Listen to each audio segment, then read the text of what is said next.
네, 오늘 이 시간부터는 한복과 창의적인 의생활 시작하도록 하겠습니다. 우선 이번 시간에는 한복의 특징과 우수성 살펴보도록 하겠습니다. 한복의 특징과 우수성입니다. 한국의 전통 의복인 한복은 통이 좁은 바지와 견고하게 여며지는 저고리 형태로 구성된 실용성과 보온성, 활동성을 갖춘 옷입니다. 한복은 그러니까 상의와 하의가 저고리와 치마 또는 저고리와 바지로 분리된 구조로 여성의 풍성한 치마와 남성의 넓은 바지는 좌식 생활에 적합할 뿐만 아니라 기능적으로 또 활동적이고 통풍성과 보온성이 우수하여 건강에 이롭습니다. 한복의 가장 큰 특징 중 하나는 직선 형태의 평면 재단입니다. 이 평면 재단은 입는 사람의 개성에 따라 연출할 수 있고 신체의 결점을 가려줄 뿐만 아니라 풍성하고 우아한 실루엣을 만들 수 있습니다. 서양 의복과 우리나라 전통 한복의 차이점을 좀 보면요. 한복은 굉장히 평면적입니다. 즉, 몸의 형태에 맞춰서 재단하지 않아서 벗었을 때 평면의 형태가 그대로 나타납니다. 그러니까 몸의 형태에 맞춰서 기성복화시켜 만든 것이 아니라는 얘기지요. 그러다 보니까 누가 입어도 굉장히 편안한 옷이 될 수 있겠지요. 하지만 서양 의복은 소매와 몸판이 연결되는 어깨 둘레의 형태를 몸의 형태에 맞춰서 곡선으로 재단을 하거든요. 그래서 한복은 서양 의복에 비해서는 굉장히 단아하면서도 실용적이면서도 편안한 의상이다 라고 생각하시면 됩니다. 또한 이 한복은 곡선과 직선이 조화롭게 어우러지고요. 몸을 구속하지 않는 자연스러운 형태미와 우아한 조형미를 보여주고 적색, 청색, 황색, 백색, 흑색의 오방색을 사용해서 색채도 다양합니다. 이 오방색이라 하는 것은 인간이 태어날 때부터 저세상으로 떠날 때까지 삶의 여러 영역에 관여를 해왔는데요. 아기가 태어난 지 21일 되는 37일이나 100일에는 백설기를 먹지요. 중요한 행사에 등장하는 이 백설기라는 것도, 이 떡도 백색이 신성하다고 여겼기 때문에 먹는 건데요. 이러한 백색의 의미뿐만 아니라 이 적색은 벽사의 의미를 가지고 있어요. 인간을 해코지하는 귀신은 언제나 음기가 서린 곳을 좋아하지요. 그러니까 양의 색깔인 적색은 액을 면하게 해준다는 특징을 가지고 있어요.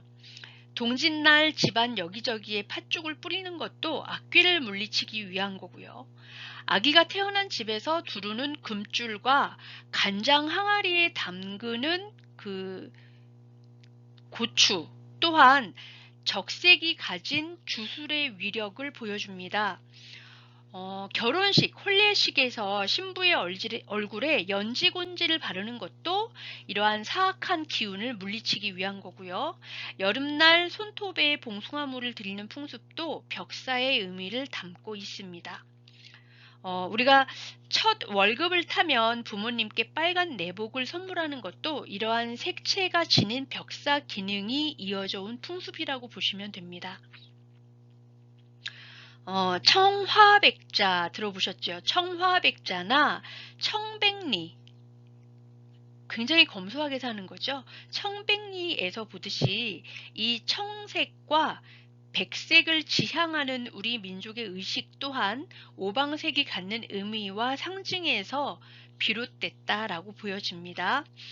옛사람들은 우주를 관장하는 제왕 밑에 각 방위를 수호하는, 그러니까 각 방위를, 동서남북의 방위를 지키는 신령스러운 동물이 있다고 봤는데요.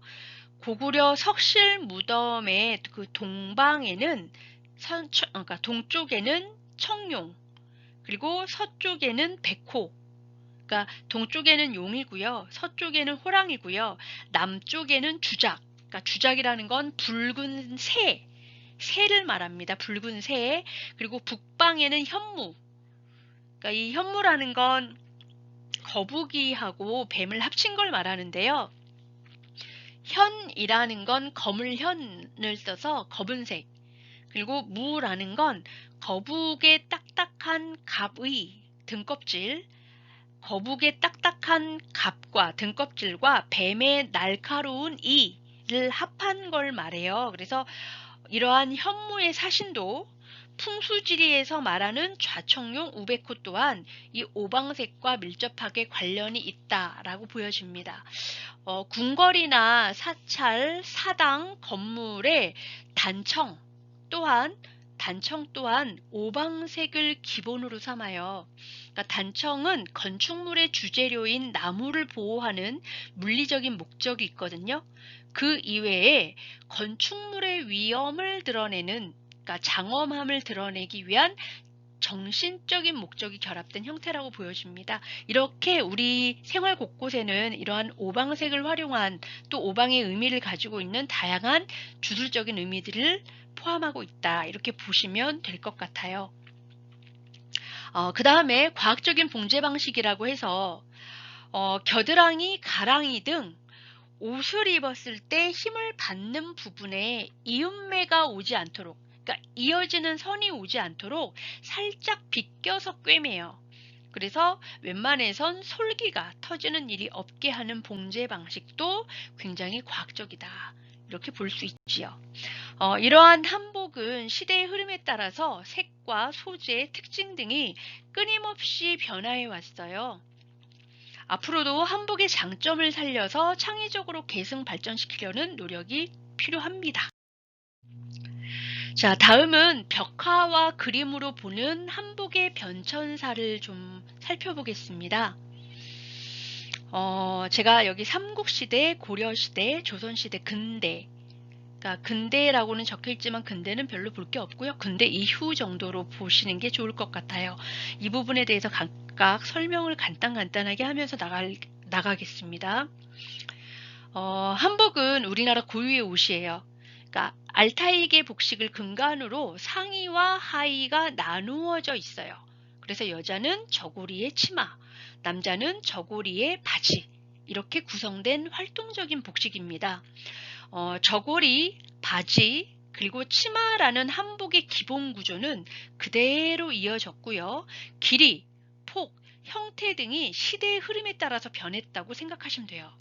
시대별로 주요한 특징을 좀 정리를 해보도록 하겠습니다. 우선 여기에 나와 있는 그림을 먼저 볼게요. 제가 양직공도라고 체크를 해놨는데요. 양직공도. 자, 이거는 뭐냐면 여기에 당나라의 왕희도라는 사람이 그린 그림이거든요.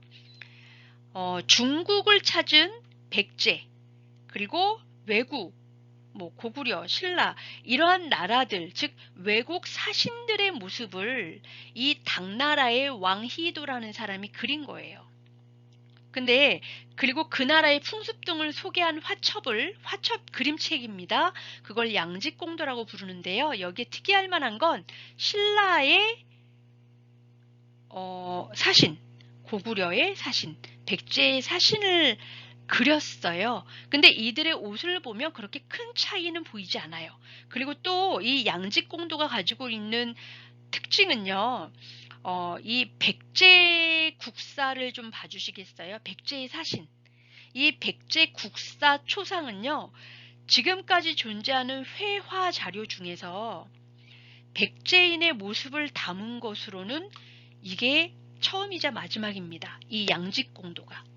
그런 특징이 좀 있고요. 그 다음 아래쪽에 무용총의 무용도를 좀 보시면 이것은 고구려 회화의 수준이 높음을 좀 보여주는 벽화다. 그리고 남녀가 어울려서, 지금 남자와 여자가 같이 있거든요. 남녀가 어울려서 함께 추는 모습을 그렸다. 이것이 의미가 있다. 이렇게 얘기를 하는 거죠. 그래서 조금은 좀 제가 자세히 좀 말씀을 드리도록 하겠습니다. 삼국시대에 그러면 고구려 백제 신라죠. 이 삼국시대는 고대 국가의 면모를 갖추고 제도적인 정비와 함께 복식 제도가 만들어졌거든요. 그래서 무엇보다도 다양한 복식 문화를 엿볼 수 있다는 것이 특징입니다. 특히나 이때의 복식은 현재 한복의 기본 형태라 할 수 있는 바지, 저고리, 그리고 치마, 그리고 포를 다른 말로 말하면 두루마기라고 얘기를 해요. 두루마기. 이 두루마기가 명확하게 나타나 있어요. 바지, 저고리, 치마, 두루마기. 그것이 명확하게 나타나 있습니다.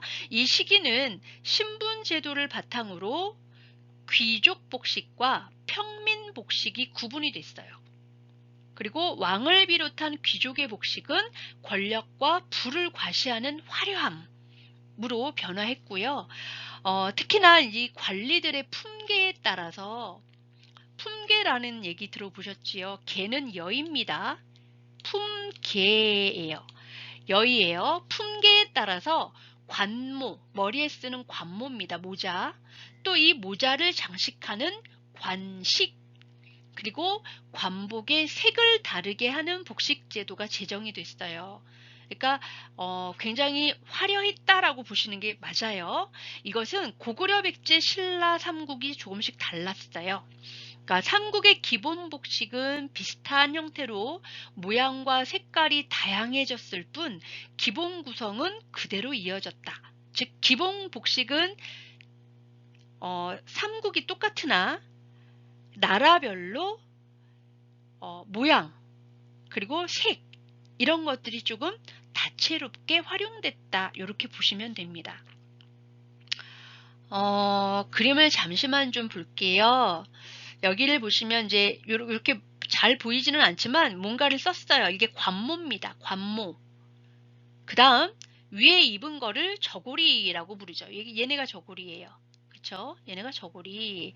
그 다음 요 위에다가 좀 두툼하게 좀 길게 내려 입은 것들이 있어요. 그것을 두루마기라고 이야기를 해요. 그런데 이 두루마기 같은 경우에는 거의 종아리선까지 내려오거든요.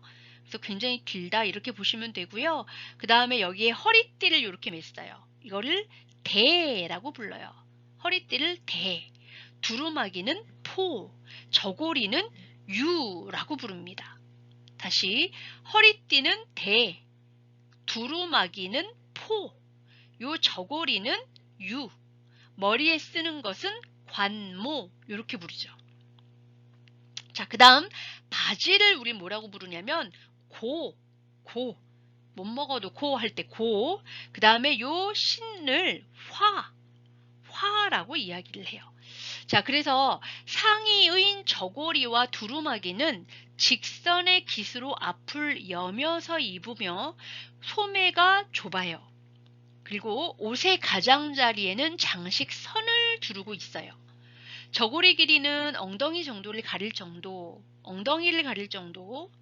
자, 그리고 포는 여기에 자세히 나와 있지 않지만 포는 종아리 선까지 내려옵니다. 그리고 허리에는 허리띠, 다른 말로 대를 댔어요.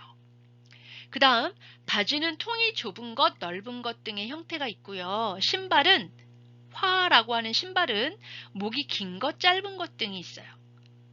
자, 남자의 경우는 깃털 장식에 모자를 쓰는 것이 특징이었다. 여기 고구려에 보면 이렇게 깃털 장식의 모자가 보이시는가 모르겠습니다. 자, 이렇게 설명을 하겠습니다. 자, 그 다음에 통일신라는 여기에서 제가 체크를 안 했고요. 고려시대로 넘어갈게요. 거기에 보시면 이재현이라는 그 고려 후기 문신이자 학자인 이재현의 초상이 그려져 있고요.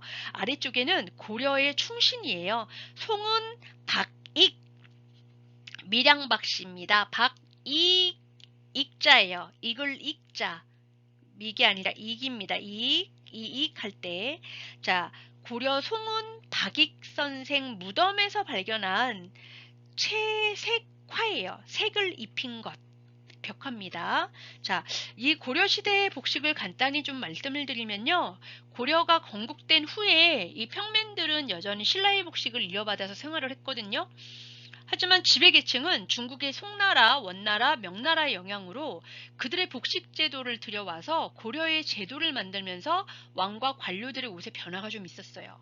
특히 고려 후기 원나라의 간섭 시기에는요, 혹시 들어보셨는지 모르겠어요. 몽골족의 복식 문화의 영향을 받으면서 몽고풍이라고 해서 원의 풍습이 고려에서 유행을 했거든요.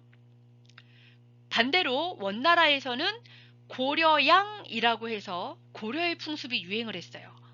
우리나라에서는 몽고풍, 원나라에서는 고려양, 그래서 서로의 복식 문화에 영향을 주거니 받거니 했습니다. 이때 영향받은 풍속과 복식이 지금까지 남아있기도 합니다. 자, 옷의 형태는 전 시대에 엉덩이 선까지 내려오던 저고리가 허리 선까지 올라가요. 좀 짧아집니다. 허리까지 좀 올라가고요. 올라가고 원나라 옷의 영향으로 위에 입는 상의가 좌우로 깊이 여며서 입는 구조. 그래서 이 끈이 이 뒤쪽까지 갑니다. 이 깃이 이 뒤쪽까지 갑니다. 이러한 구조가 되면서 매듭으로 만든 단추를 사용을 했어요. 그러니까 매듭, 리본을 만드는 거죠. 그래서 그걸 똘똘똘똘 뭉쳐서 매듭화시키고 거기에다가 여미는 그런 방법으로 상의를 입었다 라고 생각하시면 되고요. 소매는 넓어졌어요. 길이도 길어졌어요. 그래서 손을 덮을 정도라서 이때부터 손이 안 보여요. 잘. 자, 그 다음 여성 치마의 경우 잔주름을 굉장히 많이 잡습니다. 그래서 둥글게 치마가 펑퍼짐하게 입었고요. 남녀 모두 모시로 만든 백저포, 흰백자고요.